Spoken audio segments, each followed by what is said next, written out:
삼성교회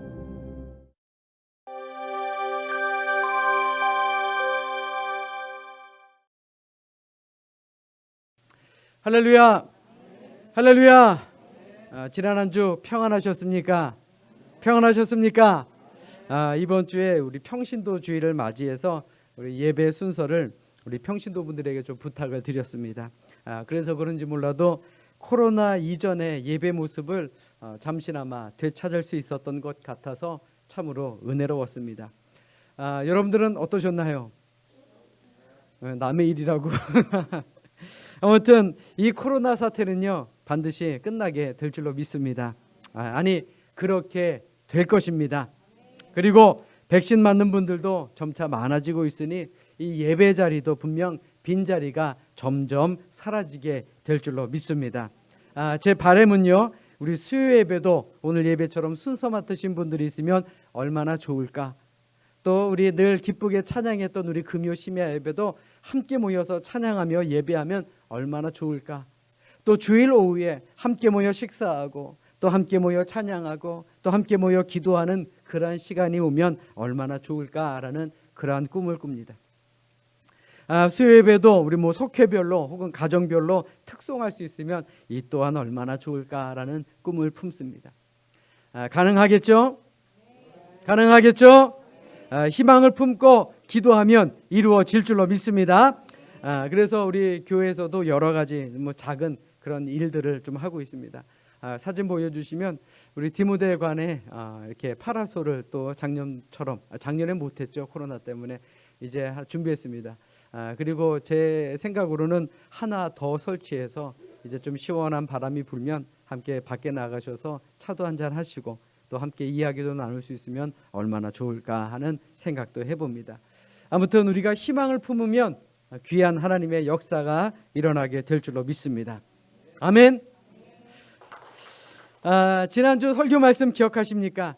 내부의 적을 잘 다스릴 줄 알면 외부의 적은요 분명 이겨낼 힘이 생기게 됨을 믿으시고 우리 온전한 예배 또 우리 희망을 품는 가정 또 우리 희망을 품는 삶 그리고 온전한 나라를 위해 기도하고 우리 단합할 수 있는 우리 모두가 될 수 있기를 주님의 이름으로 간절히 부탁드립니다. 자, 우리 옆에 있는 분들과 이렇게 인사합니다. 회복을 위해 기도합시다. 자, 우리 다시 한번 인사하겠습니다. 온전한 나를 위해 한 번 더 기도합시다. 그래요. 꿈은 이루어집니다. 분명 이루어집니다.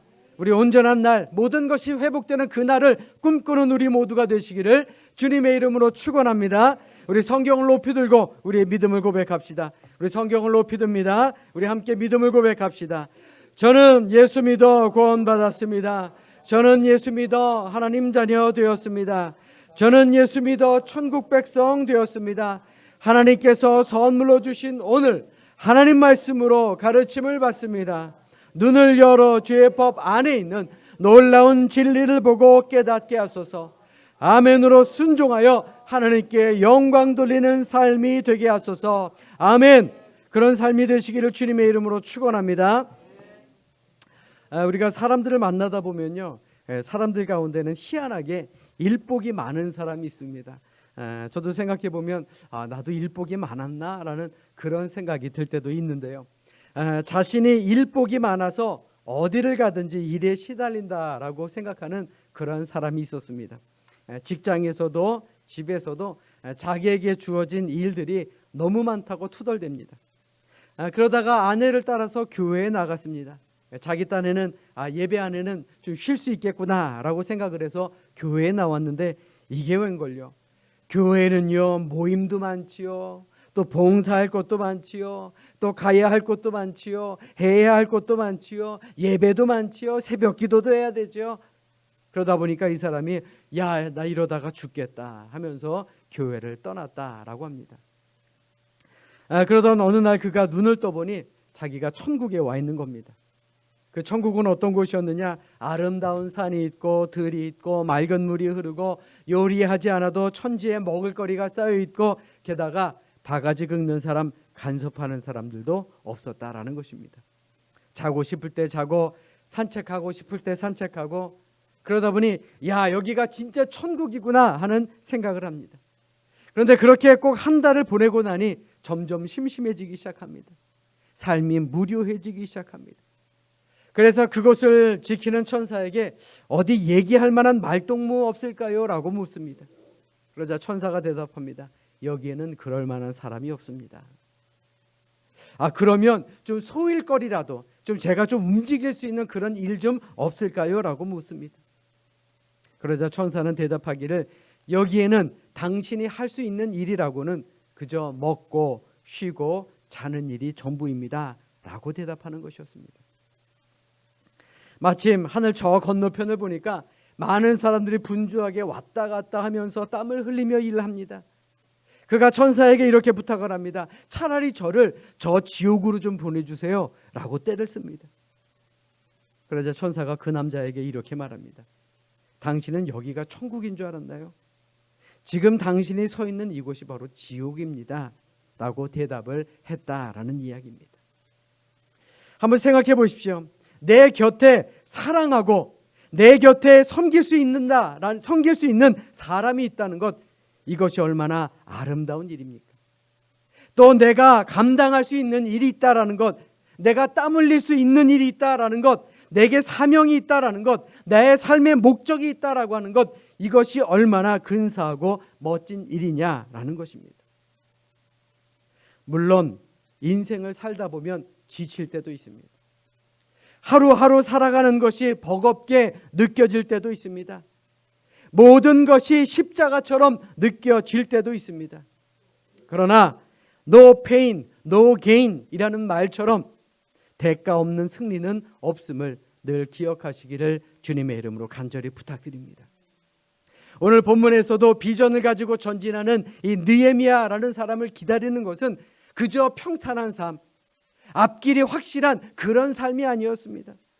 오히려 느헤미야는 자신이 가지고 있었던 비전 때문에 오히려 많은 대가를 치르고 있었습니다. 이스라엘의 대적자들은 그를 집요하게 공격합니다.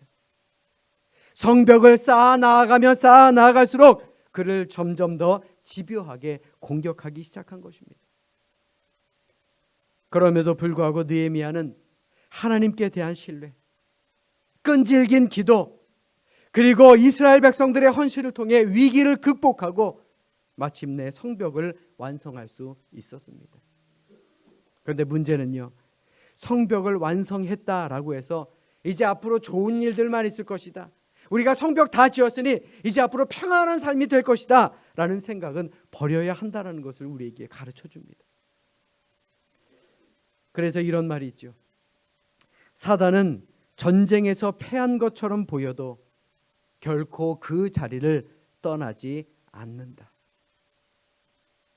많은 부주의한 그리스도인들이 전쟁에서 승리하고 나서도 끝까지 경계하지 못해서 그 승리를 잃어버리는 경우가 종종 있습니다. 그래서 사단의 마지막 전술은 뭐냐? 바로 승자를 공격하는 것입니다. 이겼기 때문에 나태해진 그 마음을 공격하는 것이 바로 사단의 전술이다라는 것입니다. 그들은 승리자를 희생자로 삼기 위해서 늘 기회를 엿보고 있다라는 말이죠. 위대한 믿음의 사람들조차 그들이 승리한 이후에 방심해서 실족했던 것을 우리는 성경을 통해 볼 수 있습니다. 구약의 엘리야를 한번 생각해 보십시오. 엘리야 선지자는 갈멜산에서 바알 선지자와 아세라 선지자와 싸워서 크게 이겼던 사람입니다. 그런데 그 일로 인해서 어떤 일이 생깁니까? 이세벨이라는 여왕이 자신을 죽이겠다라고 소문을 내기 시작합니다. 그때 그는 도망을 칩니다. 많은 이방 신들을 섬기던 그 선지자들과 싸워서 이겼던 그 사람이 여자 한 명의 목소리로 인해서 도망치게 된 것입니다. 그리고 로뎀나무 아래에서 그가 하나님께 무엇이라 기도합니까? 여호와여, 넉넉하오니 지금 내 생명을 거두시옵소서. 하나님, 저 여기까지가 한계인 것 같습니다. 하나님, 저 좀 이제 죽여주세요. 치열한 싸움 가운데 신앙적인 위기가 다가온 것이 아닙니다. 성공하고 축복을 누린 다음 이제 좀 쉬어야 되겠다는 그 마음의 여유를 틈타서 사단은 공격해 온다라는 것입니다. 바로 그 순간이 우리 인생에 있어서 가장 무서운 위기의 순간이다라는 것이에요. 그래서 사도 바울은 고린도전서 10장 12절의 말씀을 통해 그런즉 선줄로 생각하는 자는 넘어질까 조심하라 라고 우리에게 경고하고 있었던 것입니다. 느헤미야도 예외는 아니었습니다. 느헤미야는 수많은 위기의 순간 흔들리지 않고 무너졌던 성벽을 완공하게 됩니다. 오늘 본문 이후 15절의 말씀을 보십시오. 성벽 역사가 52일 만인 엘룰월 25일에 끝남에 라고 말합니다. 성벽 공사가요 52일 만에 끝났다라는 것입니다. 많은 학자들은 예루살렘 성벽 공사가 52일 만에 끝나는 것은 불가능하다라고 말합니다. 그런데 느헤미야를 자세히 읽어보면 본문 곳곳에 중수하다라는 말이 반복적으로 나옵니다. 느헤미야에 약 40번 정도가 나오는데 이 중수하다라는 말은 리페어, 즉 수리하다라는 말이에요. 다시 말해 이스라엘 백성들은 빠른 시일 내에 지혜롭게 고칠 곳은 고치고 세울 곳은 세우며 52일 만에 성벽을 완공했다라는 것입니다. 그러니 얼마나 행복했겠습니까? 얼마나 기뻤겠습니까? 얼마나 놀랐겠습니까? 이 모든 것이 하나님의 은혜다. 이제 모든 것이 다 되어간다. 그들이 그런 마음을 품었을 때에 또 다른 위기가 그들을 찾아오게 된 것입니다. 오늘 본문 1절 말씀 자막으로 준비했습니다. 우리 같이 한 목소리로 읽겠습니다. 1절 말씀입니다. 함께 읽습니다. 시작. 산발랏과 도비아와 아라비아 사람 게셈과 그 나머지 우리의 원수들이 내가 성벽을 건축하여 허물어진 틈을 남기지 아니하였다 함을 들었는데 그때는 내가 아직 성문에 문짝을 달지 못한 때였더라. 아멘. 여기서 중요한 건요, 포인트는요, 아직 성문에 문짝을 달지 못한 때라는 부분입니다. 그러니까 이제 모든 성벽을 잘 세웠습니다. 그리고 마지막 활용점정으로 문짝을 딱 달면 모든 공사는 끝이 납니다. 그런데 바로 그때 위기가 찾아왔다라는 말입니다. 위기는요 이렇게 찾아옵니다. 마지막 한 걸음을 걷지 못했을 때, 완성일보 직전인데 이제 한 발짝만 더 나가면 정상인데, 그런데 마지막을 이기지 못하고 시험에 쓰러지는 사람들이 참으로 많다라는 것입니다. 한 번만 더 기도하면 되는데, 우리 교회 안에서도 우리 한 번만 더 모여 기도하면 되는데, 교인들과의 관계에도 내가 한 번만 더 참으면 되는데, 사단과의 영적인 싸움에서도 내가 한 번만 더 이기면 되는데 말입니다. 우리는 그 마지막을 잘 이겨내지 못할 때가 많다라는 것이죠. 스코틀랜드의 세계적인 역사학가 토마스 칼라일은 오늘을 사는 우리에게 이런 유명한 이야기를 남겼습니다. 역경을 견디어내는 사람이 100명이라면 성공을 견디어낼 수 있는 사람은 한 사람에 불과하다. 이 말이 무슨 말입니까? 역경 속에서는요 자신의 마음을 잘 지킵니다. 이것이 고난이구나, 하나님 나 좀 도와주세요 라고 열심히 기도합니다. 그런데 그 모든 것이 끝나고 내가 성공했구나, 내가 모든 역경을 이겼구나, 나에게 번영이 오는구나 라고 생각하면요, 그때 너무나도 쉽게 그 마음이 무너져 버린다라는 것입니다. 그러므로 여러분 기억하십시오. 사단은 우리의 비전, 우리의 꿈이 그저 잘 이루어지도록 보고만 있지는 않습니다. 어떠한 유혹으로, 또 어떠한 일로 인해서 우리를 유혹하며 넘어뜨리며 낙심하게 만들지 모릅니다. 그러므로 오늘 이 느헤미야의 모습을 보고 배우고 우리의 마음에 새김으로 말미암아 이 세상의 유혹, 또 사단의 유혹에 넘어지지 않는 우리 모두가 될 수 있기를 주님의 이름으로 축원합니다. 그러면 어떻게 공격해 왔다라고 성경은 말합니까? 오늘 보면 2절의 말씀 보십시오. 오늘 본문 2절의 말씀에 보시면 산발랏과 게셈이 내게 사람을 보내어 이르기를 오라 우리가 오노 평지 한촌에서 서로 만나자 하니 실상은 나를 해하고자 함이었더라. 원수 산발랏은 느헤미야에게 오노라는 이름의 평지에서 만나자라고 4번씩이나 제의해 옵니다. 편지를 보내옵니다. 어떻게 보면 평화의 모습처럼 보이죠. 그런데 그것이 평화의 모습이 아니었습니다. 그 편지 안에는 느헤미야를 암살하려는 음모가 숨겨져 있었다라는 것입니다. 그래서 느헤미야가 무엇이라 말합니까? 오늘 보면 3절의 말씀 보십시오. 우리 3절의 말씀 함께 읽도록 하겠습니다. 함께 읽습니다. 시작. 내가 곧 그들에게 사자들을 보내어 이르기를 내가 이제 큰 역사를 하니 내려가지 못하겠노라.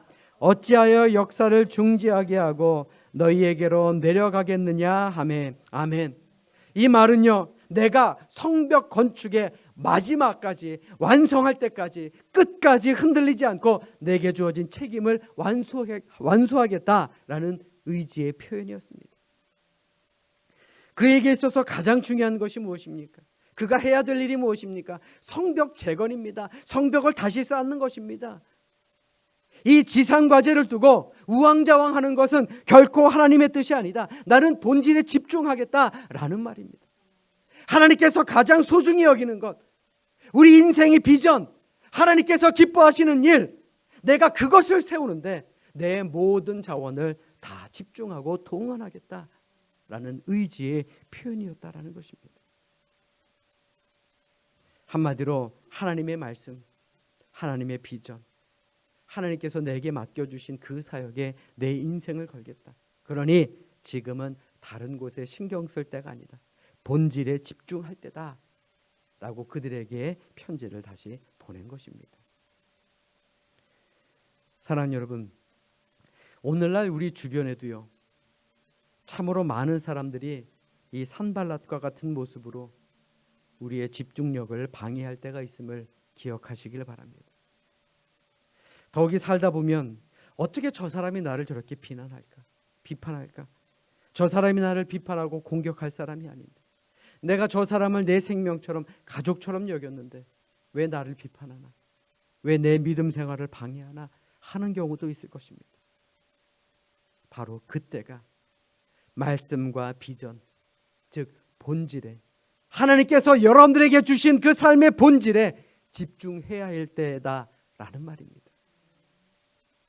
그렇다면 여러분들은 지금 어떠한 본질에 집중하고 계십니까? 지금 내가 집중하는 것, 과연 그것이 하나님의 뜻이다 라고 생각하십니까? 아니면 세상의 것, 또 세상의 모든 일들, 혹은 사탄의 유혹입니까? 이처럼 4번의 끈질긴 유혹에도 느헤미야가 꿈쩍하지도 않자 산발랏은 봉하지 않은 편지를 보냈다라고 성경은 말합니다. 이 봉하지 않은 편지가 무슨 말입니까? 편지를 이렇게 꽉 붙이지 않은 그런 편지를 말합니다. 즉 전달 과정 속에서 누구나 읽고 못된 소문이 나게 만들겠다라는 의미입니다. 느헤미야가 아닥사스다 왕을 배신하고 이 성벽을 수축한 다음에 자신이 그곳에서 왕이 되려 한다라는 그러한 소문을 퍼뜨리게 되었다라는 것이죠. 오늘 본문 6절의 말씀이 바로 그 말입니다. 그 글에 이르기를 이방 중에도 소문이 있고 가수무도 말하기를 너와 유다 사람들이 모반하려 하여 성벽을 건축한다 하나니 내가 그 말과 같이 왕이 되려 하는도다. 이 말은요, 누구누구가 이렇게 말하더라. 요즘 말로 말하면 카더라 뉴스, 여러분들 잘 아시죠? 누가 이렇다더라, 누가 저렇게 말하더라. 사실 이러한 뉴스로 나라가 분열되고요, 교회가 분열되고 가정이 분열되고 하나님의 사역자들이 분열됩니다. 별것도 아닌 소문으로 말미암아 우리의 공동체가 무너지게 된다는 것이죠. 이러한 편지는 오늘을 사는 우리에게도 배달됩니다. 확인되지 않은 교회 이야기, 확인되지 않은 목사 장로의 이야기, 권사 집사의 이야기, 이런 봉하지 않은 편지가 세상 뉴스를 도배하고 세상에 둥둥 떠다닌다라는 말입니다. 그런데요, 이 봉하지 않은 편지를 받고 신앙을 잃어버린 사람들이 얼마나 많습니까? 이 봉하지 않은 편지 때문에 교회를 떠난 사람들이 얼마나 많습니까? 이 봉하지 않은 편지 때문에 교회에 손가락질하는 사람들이 얼마나 많으냐라는 것입니다. 특별히 코로나로 인해 얼마나 많은 교회가 어려움을 당했습니까? 얼마 전 뉴스에서 양주에 있는 목사 모녀에 대한 소식을 제가 듣게 되었습니다. 한 식당에서 속된 말로요, 진상을 부린 손님에 대한 뉴스였는데 이분들이 목사 모녀다라는 그런 뉴스였습니다. 아마 들으신 분들도 아시는 분들도 계시리라 생각합니다. 저도 목사이기 때문에 같은 마음으로, 또 부끄러운 마음으로 이 기사를 읽고 있는데, 이 목사라는 분이 이력이 참으로 이상합니다. 그러니까 현재는 문학 작가이며 간호조무사이며 목사인 사람이다라는 것입니다. 참 능력도 많으세요. 목회하면서 문학 작가도 해야 되고요, 간호조무도 해야 되고요. 참 얼마나 바쁘시겠느냐. 이분이 능력자인 건 알겠는데, 제가 한 가지 화가 나는 건, 그럼에도 뉴스에는 그저 목사 모녀라고 나온 것입니다. 한번 생각해 보십시오. 뉴스에 작가 모녀, 간호조무사 모녀 이렇게 나와야 이게 정당한 것 아닙니까? 물론 그 모녀의 인성이 잘못되었다라고 하는 건요, 100번 비난을 받아도 마땅한 것입니다. 바르게 살아야 되고 올바르게 사는 것이 우리 그리스도인들의 삶의 모습입니다. 그런데 온통 뉴스에는 양주 목사 모녀라는 그런 기사가 나와 있는 것을 보고, 야, 세상이 정말 이렇게 무섭구나 하는 그런 생각을 하게 됩니다. 그런데 이러한 억울할 법한 일들이 우리 주변에 얼마나 많습니까? 이러한 음모와 오해, 위협 속에서 오늘 본문의 느헤미야의 모습은 오늘을 사는 우리에게 많은 것을 깨닫게 해줍니다. 느헤미야는 소문을 듣고 산발랏에게 자신은 그런 사람이 아니다라고 정확하고 빠르게 통보합니다. 그런데 느헤미야가 아무리 내 자신을 변명한다 할지라도 그 소문을 막을 수 없다라는 것을 그는 잘 알고 있었습니다. 오늘 본문의 말씀에 보시면 변명도 할 수 없고 자신을 증명할 수 없는 그 난처한 상황에서 느헤미야가 했던 것이 무엇이냐? 사람을 의지하지 않았습니다. 그는 기도했다라고 성경은 우리에게 말씀하고 있습니다. 느헤미야도 사람이죠. 그도 우리와 똑같은 사람입니다. 비판과 공격 3번, 4번 듣고 이 공격을 하나 이기고 나면 또 다른 사람이 또 다른 무기를 들고 공격하고, 사실 느헤미야도 당황했고 억울했을 것입니다. 우리도 마찬가지죠. 때로는 우리가 하나님 앞에 기도해야 되는데 세상의 어려운 일들로 인해서, 억울한 일들로 인해서 무릎 꿇을 힘도 없습니다. 손을 모아 기도해야 되는데 내 마음이 너무나도 억울해서 손을 모으고 기도하고 싶지 않을 때도 있을 것입니다. 머리끝부터 발끝까지 힘이 빠진 상태가 될 수도 있습니다. 지금 느헤미야의 상태가 바로 그런 상태죠. 그런데 느헤미야는 그 자리에서 일어나 기도하기 시작합니다. 오늘 본문 9절의 말씀 우리 다 같이 읽도록 하겠습니다. 우리 함께 읽도록 합니다. 시작. 이는 그들이 다 우리를 두렵게 하고자 하여 말하기를 그들의 손이 피곤하여 역사를 중지하고 이루지 못하리라 함이라. 이제 내 손을 힘있게 하옵소서 하였노라. 아멘. 자, 우리 따라서 합니다. 내 손을 힘있게 하옵소서. 다시 한번요, 크게 해요. 내 손을 힘있게 하옵소서. 느헤미야는 원수들 앞에 나아가 자신의 억울함을 말하기보다는요, 하나님 앞으로 달려갑니다. 하나님, 내 손에 힘을 허락하여 주시옵소서. 하나님, 제가 쓰러지지 않게 좀 해주세요. 하나님, 제가 넘어지지 않게 좀 해주세요. 하나님, 제게 힘을 주시옵소서. 그렇게 기도했다라는 것입니다. 사랑하는 여러분, 기도하는 느헤미야의 기도를 하나님께서 외면하셨습니까? 과거 우리가 하나님, 내 손에 힘을 주시옵소서라고 기도했을 때 하나님께서 우리를 외면하셨습니까? 지금 많은 어려움과 고난 가운데 하나님 내게 힘 주시옵소서라고 기도할 때에 하나님께서 우리의 기도를 외면하실까요? 저는 그렇게 생각하지 않습니다. 우리의 기도를 외면하시는 하나님이라면 여러분들 믿지 않으셔도 좋습니다. 하나님은 어떤 분이십니까? 우리 앞에 홍해를 가르시는 분입니다. 여리고 성을 무너뜨리시는 분입니다. 산발랏과 도비아를 부끄럽게 만드시는 그런 하나님이 바로 나의 하나님이다라는 것입니다. 믿으시면 아멘. 아멘. 우리가 이루어야 할 성벽을 완성시키시는 분이 우리 하나님이다라는 말입니다. 이 세상을 지으시고 우리를 지으시고 우리에게 천국을 주신 전능하신 하나님, 내 손에 힘을 달라고 기도하는 우리의 기도하는 그 손 결코 놓지 않으시는 분임을 기억하시기를 주님의 이름으로 간절히 부탁드립니다. 하나님은 느헤미야도 붙들어 주셨습니다. 우리도 붙들어 주실 줄로 믿습니다. 한번 생각해 보십시오. 여러분들이 위기 상황 속에 주님 내 손 좀 꼭 붙들어 주시옵소서라고 기도하는데 하나님께서 여러분들의 손을 놓으시겠습니까? 여러분들의 자녀가 아빠, 엄마 내 손 좀 붙들어 주세요 라고 하면 붙들지 않을 부모가 어디 있겠습니까? 하나님도 마찬가지입니다. 여러분들이 위기 속에 하나님 내 손에 힘을 주시옵소서라고 기도했는데 하나님께서 과연 모른 척 하실까요? 하나님은 그런 분이 아닙니다. 이사야 49장 15절의 말씀 우리 같이 자막으로 준비했으니 우리 큰 소리로 함께 읽도록 하겠습니다. 우리 함께 읽습니다. 시작. 여인이 어찌 그 젖 먹는 자식을 잊겠으며 자기 태에서 난 아들을 긍휼히 여기지 않겠느냐. 그들은 혹시 잊을지라도 나는 너를 잊지 아니할 것이라. 아멘. 15절로 16절의 말씀해 보시면요, 우리는 잊을지라도 하나님은 잊지 않으신다 그랬어요. 믿으시면 아멘. 아멘. 제가 참 좋아하는 찬양이 있습니다. 주님여 이 손을 꼭 잡고 가소서. 여러분들도 아마 좋아하실 겁니다. 우리 함께 찬양하도록 하겠습니다.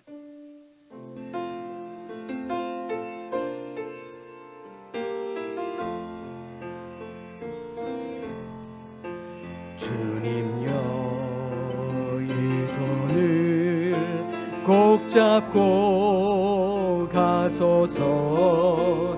약하고 피곤한 이 몸을 폭풍의 흑암 속 해치사 빛으로 손잡고 날 인도하소서. 인생이 힘들고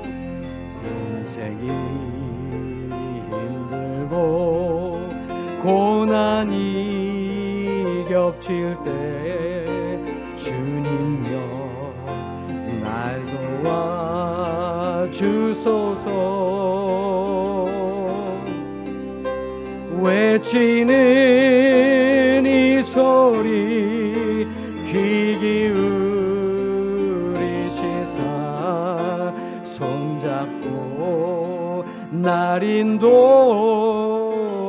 우리 오른손 들고 인생이 힘들고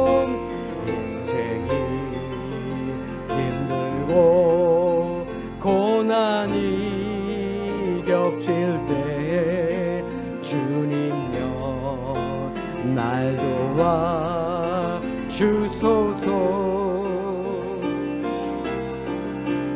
외치는 이 소리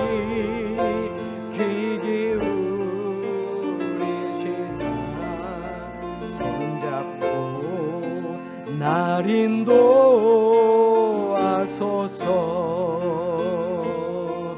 우리 따라서 합니다. 주님, 이 손을 꼭 붙들어 주옵소서. 아멘. 하나님은 기도하는 여러분들의 손을 뿌리치지 않으십니다. 그러므로 사랑하는 여러분, 느헤미야에게 있어서 느헤미야를 이끌어갔던 힘은 세상이 아니라 사람이 아니라 바로 하나님을 향한 집중력이었습니다. 이는 오늘을 사는 우리도 마찬가지입니다. 우리의 삶을 이끌어가는 힘은 이 세상의 힘도 아니요 재물의 힘도 아니요 하나님께서 우리를 선택하시고 우리를 거룩한 사명의 인도자로 맡기셨다라는 그 믿음임을 잊지 않으시기를 주님의 이름으로 축원합니다. 그러므로 진정으로 바라기는 우리 삼성교회의 모든 성도들 성령에 사로잡혀서 주님께서 주시는 그 비전, 놀라운 거룩한 그 비전을 마음에 품고 세상 고난에도 흔들림 없이 믿음 안에서 승리하며 사는 믿음의 사람들이 될 수 있기를 주님의 이름으로 축원합니다. 축원합니다. 기도하겠습니다.